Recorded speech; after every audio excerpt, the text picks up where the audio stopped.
Ilia Topuria confirms Max Holloway's BMF belt will not be on the line at UFC 308. Ilia's first featherweight title defense against Max Holloway won't feature any extra rewards. After surprising everyone by knocking out longtime champion Alexander Volkanovski in the second round, Ilia had hoped for a fight against Holloway and a shot at the BMF title. However, it now seems unlikely that the BMF title will be on the line. Ilia said, "No, the BMF title is not going to be on the line. To be honest, I don't care. They took that decision, and at the end of the day, when I beat him, he can remain the BMF or whatever they want to call him. I'm just concentrating on my title defense, and that's it. I don't care about anything else." Ilia Topuria then doubled down on his belief that he'll become the first to knock Max Holloway out. No doubt about that. What makes me feel very excited about that fight is that no one could knock him out. There is no way I'm not going to knock him out. I will be the first one to knock him out because every time I watch him fight, I'm like, I'm way better than him. If you put me with him only in kickboxing or boxing, even in a chess match, I beat him. Whatever you want to do, boy, I beat you. Topuria went on to bash fans that believe Holloway is one of the best boxers in the sport. They don't know anything about boxing. They don't know anything about mixed martial arts. They don't know anything. Sean O'Malley believes he's already under Merab Dvalishvili's skin ahead of UFC 306 title fight. We're now just a few weeks away from the highly anticipated pay-per-view event at the Sphere in Las Vegas, with reigning bantamweight king Sean O'Malley stating that half the battle has already been won. It's been a controversial week for Merab, having climbed over a fence to confront a fan, before being labeled dumb by UFC president Dana White over revealing he'd suffered a nasty cut in training. With all the recent buzz around Merab in the bantamweight division, champion Sean O'Malley thinks it just shows how flustered Dvalishvili is about their title fight. Merab's been calling me out for a while and it just never got any traction. He told Red Corner MMA, adding how it's like you can be so boring for so long that it becomes interesting. Like you can beat so many people in boring ways that you become interesting. It's too easy to get under his skin. He needs to work on that. He's flustered. He's worried what Tim's saying. He's worried about my boy Schmitty. He's blocking a bunch of Suga fans. I think he's flustered. O'Malley thinks Dvalishvili knows he's in for a tough night on September 14th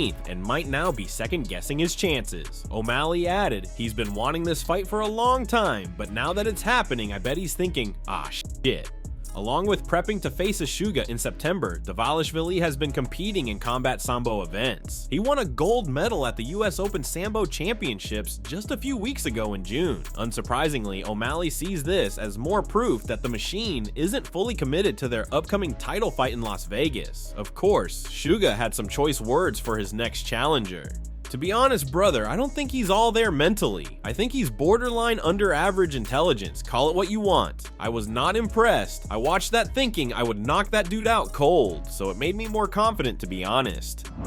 According to Khamzat Chimaev's manager, Khamzat is seriously ill again and has been poisoned. The undefeated UFC middleweight has struggled for health ever since he pulled out of Leon Edwards' fight in 2020. Throughout 2024, Khamzat has worried his fans by sharing pictures of him looking desperately sick in hospital suffering from an unknown illness. However, all appeared to be well as he prepared to face former champ Robert Whittaker in Saudi Arabia last month. Just days before their fight, Khamzat withdrew from the event and UFC boss Dana White claimed the Chechen was violently ill while announcing Ikram Aliskerov as his replacement. Now, Khamzat's fight with Whittaker has been rebooked for UFC 308. However, Khamzat's team has revealed rather disappointing but not that surprising news. Khamzat has been poisoned. While the bout remains scheduled for now, it is uncertain whether Khamzat will make it to fight night without pulling out. There also were discussions about Khamzat having visa issues and whether he would be able to fight on US soil. Dana White commented on the situation, reiterating that the UFC is not to blame for Khamzat's inactivity. Yeah, that's on him though. He's got stuff going on in his personal life. That's not because, no, we're not getting him a fight. Obviously, you know how it goes here. I talk about this all the time. We have to get guys 3 fights a year. So if we don't get guys 3 fights a year, we have to pay them. But the only way that wouldn't happen is if they have personal stuff going on. Can he fight on U.S. soil right now? Sure. Okay, so there's no issues there in terms of hurdles. No.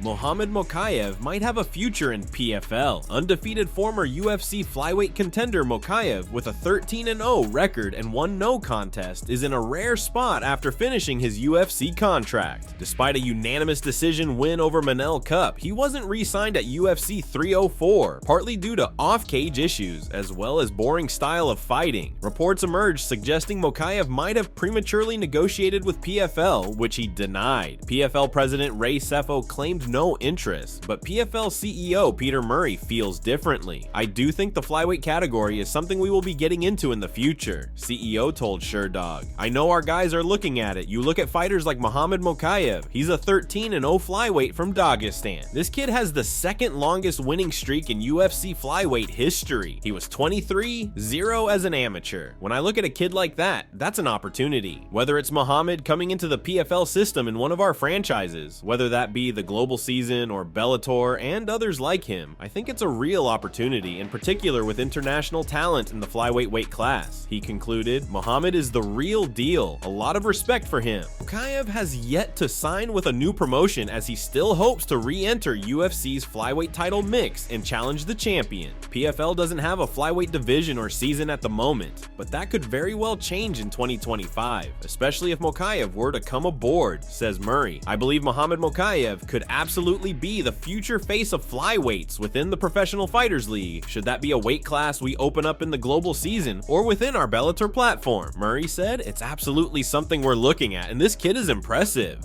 Henry Cejudo is contemplating flyweight return. The former two-division UFC champion ended his MMA retirement by challenging Aljamain Sterling for the bantamweight title in 2023. Unfortunately for Cejudo, he lost by split decision and later suffered a unanimous decision defeat to the upcoming title challenger, Merab Davalishvili. Since his loss to Davalishvili, Henry has called out potential opponents, but has been dealing with a lingering injury. The delay has extended the bantamweight contender line, with Umar Nurmagomedov and Davison Figueiredo now emerging as top contenders. As a result, don't rule out a possible return for Henry to the division where he first won UFC gold. There could be a potential return at flyweight. Henry told MMA Junkie, these are a lot of things I'm contemplating, potentially going back down. With the bantamweight division getting hot and with the newcomers coming in, there's been a lot of thought of me going back down and getting a fight with Brandon Moreno and winning the belt once again. There's a lot of cool stuff. These are kind of things I really want to think about and really decide once I get home and once I'm injury free. It's just one little thing, but it's a major thing, because I'm going to be making a commitment to go out there and just do another run at these titles and dedicate myself like I was before. Thanks for watching. Don't forget to subscribe for daily MMA news.